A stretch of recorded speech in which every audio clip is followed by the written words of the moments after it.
Chapter 6. Horseback riding with the kids on Friday was great because this time Keith convinced Maggie to trot, which was more fun watching than it should have been. Friday night, he made it a point to be upstairs in time for prayers. On Saturday morning, he hit the breakfast table with one goal in mind. "I'm going to run into town today to pick up some stuff," he said as if he hadn't thought every word through 1,000,000 times since they'd walked out of the laundry room. "Oh?" she asked. Sitting at the table, she picked small pieces off of a blueberry muffin. He hunched over his bowl to avoid looking at her so that maybe she would believe he really didn't care one way or the other. "Yeah, I was thinking, if y'all want to come with me, you can." The picking stopped, and she stared at him. "Us?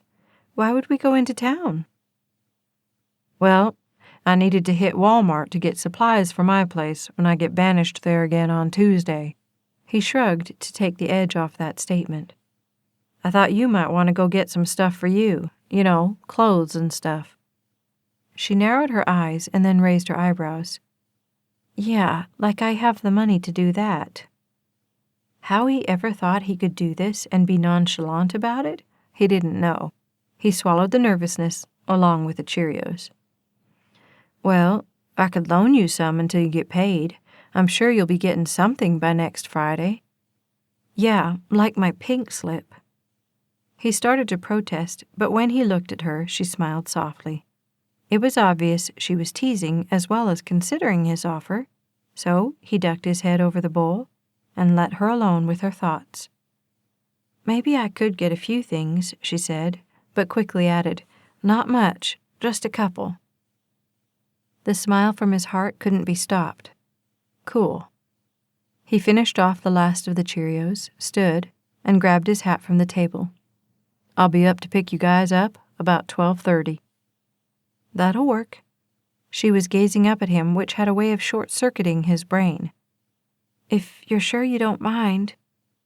"Hey, I don't ask if I mind."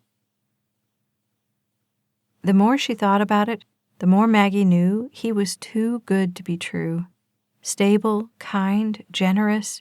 How could you get all of those in one package? There were only a couple of problems. One, she had no way to know if he felt the same way.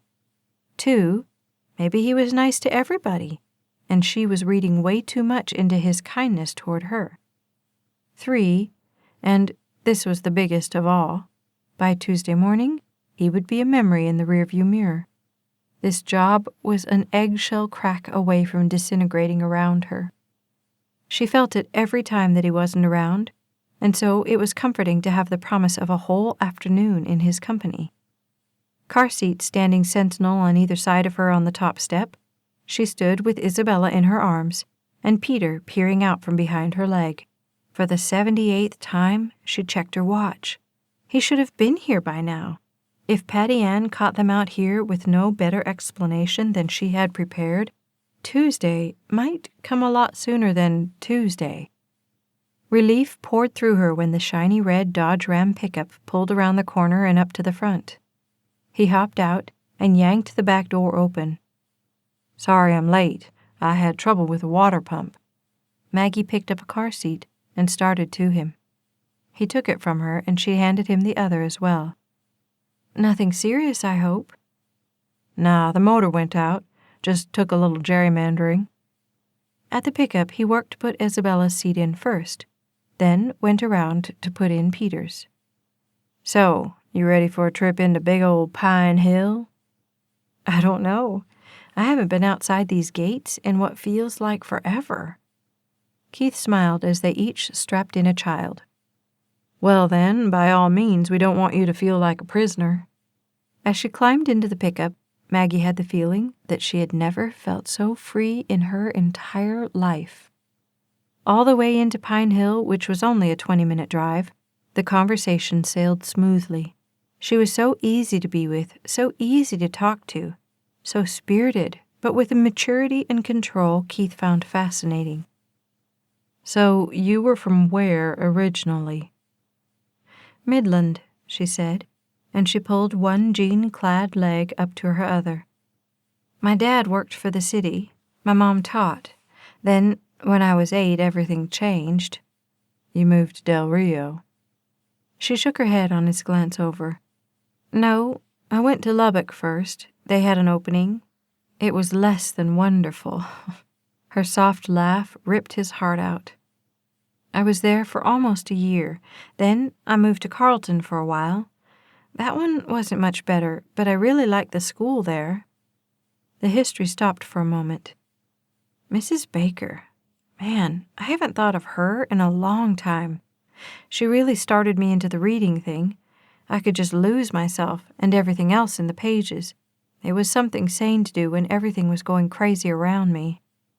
Her voice slid into the memories, and Keith glanced at her again, sensing the things she wasn't saying. Finally, she ducked her head and continued. That one lasted 2 years. She let out a breath. Hard to believe I even made it through that one. There was no doubt the pain she was pushing down with each word. There were 2 stops after that. San Antonio with, what was their name again? Abigail, something like that. They were okay, but we were in a really bad neighborhood. She glanced back into the back and chose not to continue with that line of thought. Then there was Mineral Wells for 6 months, and then I landed at Mrs. Malinowski's. In Del Rio. Yeah, she was great, real inspiration. Unbelievable lady.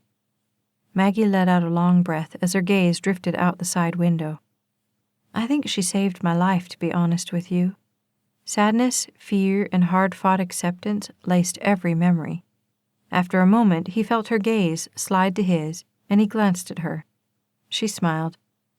It's been a long ride. Well, maybe this is where all of that was leading. Why he said it, he had no idea, but he wanted with everything in him for it to be the truth. I hope so. She looked out the side window again. I really hope so. Keith had never met anyone as unassuming and unpretentious as Maggie. Up and down the aisles of Walmart they walked. They'd already gotten 2 pairs of shoes, a pair of tennis shoes and a pair of white dress shoes, both of which were on yellow tag, "Please take them, we're begging you" sale. Once they made it to the clothes, things didn't improve. He'd pick up a shirt or pants or a skirt for her to consider. She liked it until she saw the price tag, and then she'd shake her head and put it back. At the extreme clearance sale rack, she found a shirt for $5 that wasn't much better than what she had on. It wasn't that he cared what she wore, but he knew there were people back at the mansion who cared very much. If he had any chance of getting them to consent to let her stay, he had to find a way to convince her to get something nicer without totally cutting her off at the knees over her wardrobe. "Maggie," he said in frustrated disbelief when she put a white scrunch skirt back on the rack. "Why did you put that back? $12 is not that much." $12 is $12. That could buy 5 bags of cereal if you get the right ones. She walked around the rack as he pushed the cart with Isabella in the front and Peter sitting amidst Keith's purchases in the back. His brilliant idea wasn't going to work if she kept this up. Tell you what, I'll pick something, and you have to at least try it on. But I didn't say you have to buy it, just try it on. She scrunched her face as he started sorting through the rack next to him. What size? He asked. Keith. I said, what size? She exhaled hard and crossed her arms in front of her. 8. This is nice, and it's an 8. He pulled a red tank top from the rack. From the other side of him, he fingered a blue blazer and sorted until he found the right size. Holding them up, he wished he'd paid more attention on his shopping trips with Dallas. These are good. He put those 2 in the cart. How about orange? That idea was rejected nearly the second after he'd made it, more by him than by her. On the next rack he stopped. Smoke-colored, with white flowers and vines, the dress looked just like something Dallas would wear. However, this one would never fit in Dallas's price range. And this? He flipped it into the cart. Maggie raised her eyebrows skeptically. At the next rack, he examined the choices. Nice. Yuck. Here. He flipped another skirt into the cart. Pushing forward, he was halfway to the next rack when his cell phone beeped. He pulled it out, hit on. This is Keith. Keith, man, dude, where have you been? I was about to call the FBI. Hey, Greg. He pushed the cart a little farther on and started sliding the hangers in each direction. His brain put the conversation with Greg on autopilot. What's up, man? I've called your place and left like 5 messages. I called the stables and left a message there, too. Where have you been? You know if you want to catch me, my cell's the best way. He held up a dark turquoise and white striped top. Maggie didn't look convinced, but he put it in the cart anyway. Besides, I've been staying up at the mansion this last week. He held up a white skirt and added it to the others. So, what's up? Well, I was wondering when the big engagement shindig is, for one thing. Oh. That threw Keith off for a minute. Week from today. At the mansion? Yeah. Well, are you coming over sometime so we can hang out before the old ball and chain gets back, or what? Keith shifted the phone to the other ear, picked up one more shirt and then another skirt, and put them in the cart. How's Friday? He felt guilty about leaving his best friend hanging, even if he did have a zillion other things to think about. I need to go potty, Peter said from the cart, and Maggie looked at Keith. The multitasking was beginning to fry his nerves. Friday works for me, Greg said. You want to just meet at Tony's for pizzas and we'll go from there? Maggie waved Keith down even as she lifted Peter from the cart. We'll be right back. Gratefully, Keith nodded. Yeah, okay. His attention swung back to the conversation. Friday at Tony's. He sorted through the next rack, found nothing, and pushed the cart forward. They were running out of options. And what time's the big party start on Saturday? It took some searching to locate the information in his brain. 6:30. Dallas is flying in that morning at 10. I'll go pick her up, and then her folks get here at... The correct times slip-slid through his mind, not stopping long enough to lodge there. He pulled another shirt out, examined it, and put it back. 1:15, something like that, I think. I'm sure we'll pick them up and then head back up to the mansion. You talked to Dallas recently? Yeah. This conversation was raking horrible feelings through him. Last night, the night before last. She's good, studying her brains out. You know Dallas. He caught sight of Maggie on the other side of the store, but coming toward him. Listen, Greg, I've got to get. I'll talk to you Friday. Don't be late. You know me. Yeah, I know you. Don't be late. Keith laughed at that. Later, man. He hung up just as she walked back up. She started to put Peter in the cart, but at hip level, she realized how much stuff was in there. I'm not buying all of this. You're right. You're not. I am. You want to try it on, or just take it? Her gaze came up to his, and shock laced the edges of it. Keith? No, this isn't a discussion. You're getting whatever fits. So, do you want to try it on here or take it home and try it on there? Your choice. She shook her head in frustration and checked her watch. It's almost 2. The kids are exhausted. We'd better get back, or Patty Ann is going to go ballistic, if she hasn't already. In the front of the cart, Isabella did a forward bob as sleep dragged her down. Keith looked at her, and although he wanted some confirmation that the clothes would fit, he knew Maggie was right. Okay, but don't weasel out on me. You will keep and wear anything that fits. Me? Weasel? Maggie shot him an innocent look that stole his heart. I never weasel. The kids were down for a nap, which took next to no effort to pull off. Maggie went to her room where the Walmart bags were stacked on her bed. She shook her head. Somehow, in the time she'd been gone, he'd accumulated far more than she'd wanted to get. Worse, He had sent her to the pickup with the kids so she couldn't see how much it had all cost. With a sigh, and knowing she couldn't keep it all, she pulled the turquoise and white striped shirt out. She held it up to her and turned to the mirror over the dresser. A smile slid through her heart. He was crazy. She really loved that about him. "Hey, sorry I'm late," Keith said in one short string of words as he strode into the dining room at 6:05. He put his hat on the chair at the head of the table and was almost in his own chair when he took one look at her and stopped dead.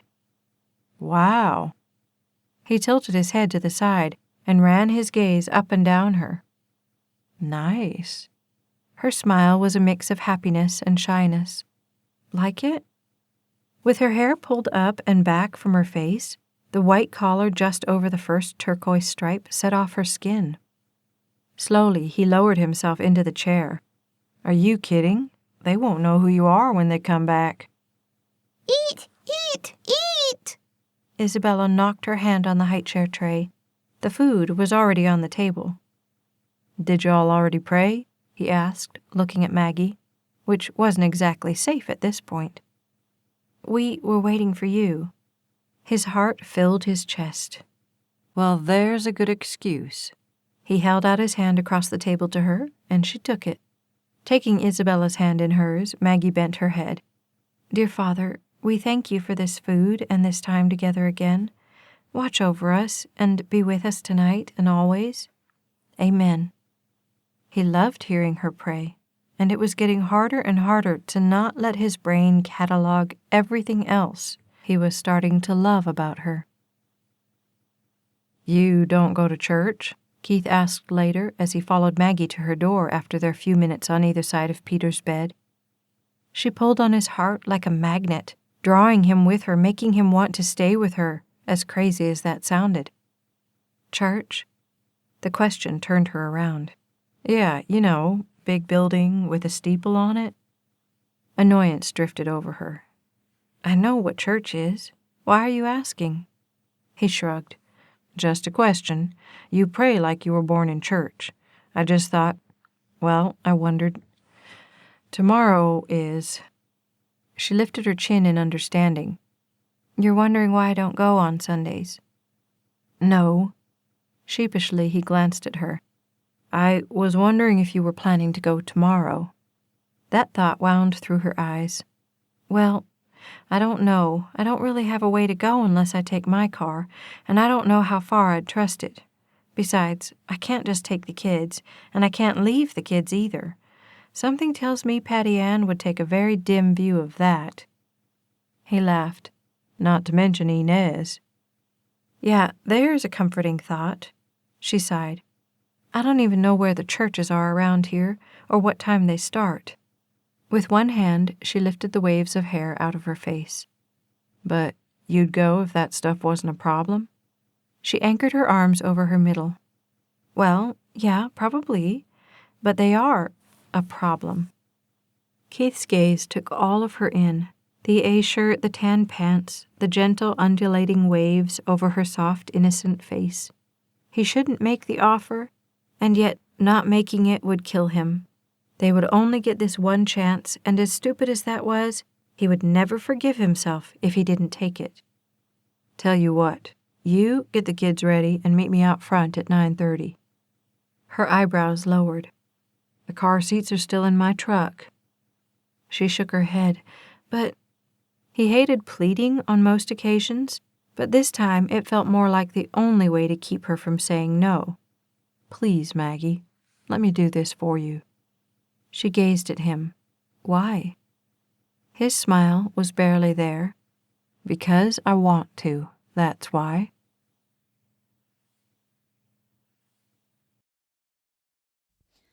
Like and subscribe to the Staci Stallings YouTube channel so you never miss a second of the story. This has been Deep in the Heart, written by Staci Stallings. Narrated by Becky Doughty of Brave Hearts Audiobook Productions. Copyright 2010 by Staci Stallings. Production copyright 2014 by Staci Stallings.